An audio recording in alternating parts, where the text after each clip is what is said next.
तर मित्रांनो, गणेशोत्सवाला सुरुवात ही झालेली आहे आणि त्यामुळेच अशात इथे गणपती बाप्पांना प्रसन्न करण्यासाठी आणि त्यांचा आशीर्वाद हा घेण्यासाठी आपण सर्वच भाविक त्यांची पूजा करतो। परंतु मित्रांनो, अशात गणेशजींच्या या पूजेत त्यांचा आवडता मोदक अर्पण केला नाही असे होऊ शकत नाही आणि त्यामुळेच शेवटी मग गणेशांना हे मोदक इतके का आवडतात आणि तसेच श्री गणेशांच्या पूजेमध्ये दुर्वा ह्या का वापरले जातात आणि या व्यतिरिक्त शेवटी इथे गणेशांचे वाहन हे मोषकच म्हणजेच उंदीरच का आहे याबद्दल संपूर्ण माहिती आजच्या व्हिडिओमध्ये आपण तुम्हाला सांगणार आहोत, त्यामुळे तुम्ही व्हिडिओला शेवटपर्यंत नक्कीच पहा।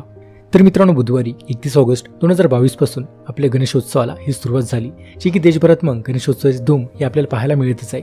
तर यावेळी गणपतीची विशेष पूजा देखील केली जाते आणि बाप्पाला त्यांच्या आवडत्या वस्तू देखील आपण अर्पण करतो, ज्यात गणपती बाप्पांना मोदक हे आवडतात हे आपण सर्वांना माहितीच आहे आणि त्यामुळेच गणपती बाप्पांना मोदक हे अर्पण केल्याशिवाय देव प्रसन्न होत नाही आणि या व्यतिरिक्त पूजा देखील अपूर्ण राहते असं आपण मानतो। त्यामुळेच गणेशांच्या पूजेत मोदक हे नक्कीच आपण अर्पण करतो आणि त्यामुळेच मोदक हा गणपती बाप्पांचा आवडता पदार्थ कसा बनला यामागील देखील काही 3 गोष्टी आहेत, त्याचा व्हिडिओमध्ये आपण जाणून घेऊयात।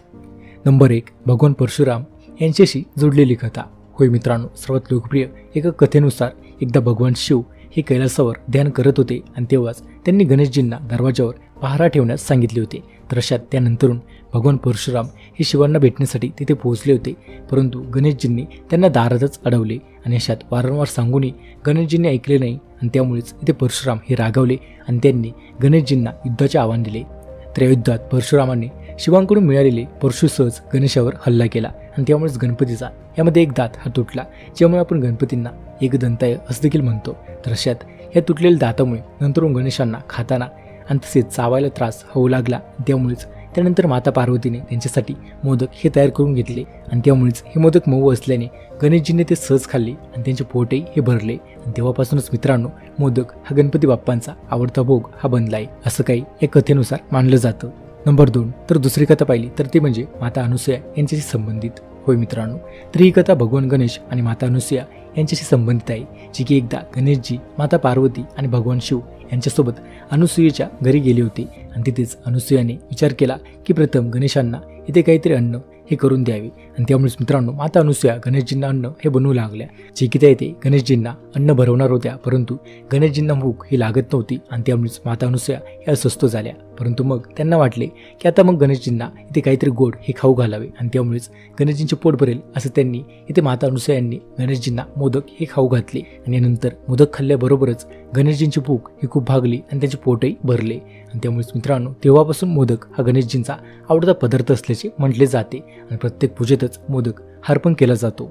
नंबर 3, तर आता तिसरी कथा पाहिली तर ती म्हणजे असे मानले जाते की गणपती बाप्पांना 21 मोदक अर्पण केल्यास त्यांच्यासोबत सर्व देवदेवतांचेही पोट हे भरते आणि यासाठीच गणपती बाप्पांना भोगामध्ये मोदक अर्पण केले जातात, जेणेकरून त्यांच्यासह इतर सर्व देवतांचे आशीर्वादही मिळू शकतील। जे की मित्रांनो, मोदकातील मोद म्हणजे आनंद किंवा हर्ष, ज्यामुळे गणेशजी हे नेहमी प्रसन्न राहतात आणि आपल्या भक्तांचे दुःख हे दूर करतात आणि त्यांच्या जीवनात आनंदही आणतात आणि म्हणूनच गणेशजींना विघ्नहर्ता आपण असं देखील म्हणतो, जे की गणेशाला इथे प्रसन्न करण्यासाठीच मग भक्त मोदक म्हणजेच इथे आनंद हे देतात। तर मग आता तुम्हाला गणपती बाप्पांचा आवडता पदार्थ मोदकच काय याबद्दल समजले असेलच। तर मित्रांनो, पुढील माहिती सांगण्याआधी एक महत्त्वाची सूचना।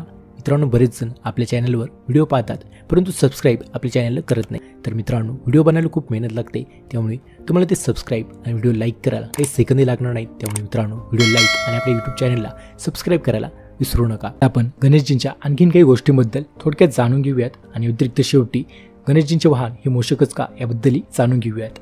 नंबर 1, गणेशजींची पूजा ही दुर्वानेच का केली जाते? तर मित्रांनो, सर्व देवदेवतांमध्ये फक्त श्री गणेश हे एक अशी देवता आहे ज्यांच्या पूजेत दुर्वा ही वापरली जाते।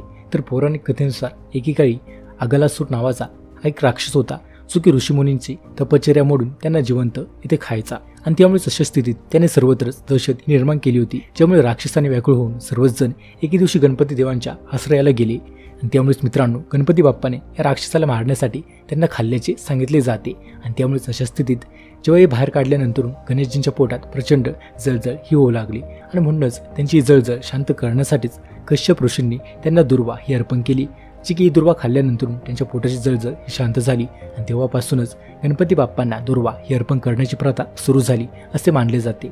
नंबर 2, लिहिण्याची अद्भुत कला। मित्रांनो, श्री गणेशांना विद्येची देवता देखील मानले जाते, जी की अशा परिस्थितीत त्यांची लेखनाची विशेष कला होती। होय मित्रांनो, आणि म्हणूनच जेव्हा महाभारताची कथा ही लिहिण्यासाठी ऋषी वेदव्यासजींना अशा व्यक्तीची गरज होती जे की महाभारताची संपूर्ण कथा न थांबता लिहू शकेल। त्यावेळी श्री गणेशच हे काम करण्यासाठी पुढे आले होते आणि म्हणूनच त्यांना विद्येची देवता देखील मानले जाते। नंबर 3, तर मित्रांनो मग आता शेवटी गणेशजींनी आपले वाहन म्हणून मूषक म्हणजेच उंदरालाच का निवडले याबद्दल देखील काही अनेक कथा आहेत, त्याबद्दल आता आपण जाणून घेऊयात।